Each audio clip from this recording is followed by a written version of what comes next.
Latest development ఏంటంటే ఈ మెమోరాండంల సమర్పణకు ఎవరైతే కేంద్ర ప్రభుత్వ ఉద్యోగులు ఉన్నారో, ఉద్యోగ సంఘాలు ఉన్నాయో, అలాగే ఆ సంఘాల ప్రతినిధులు కానీ ఎవరైనా సరే తాము చెప్పదలుచుకున్నటువంటి విషయాన్ని, తమ డిమాండ్లని, తమ ఆశల్ని, తమ అసంతృప్తుల్ని వీటన్నిటినీ కూడా మెమోరాండంల రూపంలో సమర్పించేటువంటి గడువు మళ్ళీ 15 రోజుల పాటు పొడిగించారు.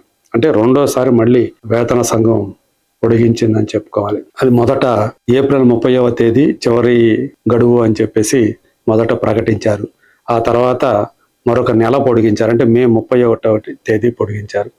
ఇప్పుడు మళ్ళీ రెండోసారి జూన్ 15వ తేదీ వరకు ఎవరైనా సరే తాము ఏవైతే కోరుకుంటూ ఉన్నారో, ఏవైతే తమ ఆక్షేపణలు ఏవైతే ఉన్నాయో, తమ అభ్యంతరాలు కావచ్చు, తమ ఆశలు కావచ్చు, కోరికలు కావచ్చు, వాటన్నిటినీ కూడా పంపించవచ్చు అని చెప్పేసి మళ్ళీ లేటెస్ట్గా కేంద్ర ప్రభుత్వం ప్రకటించింది.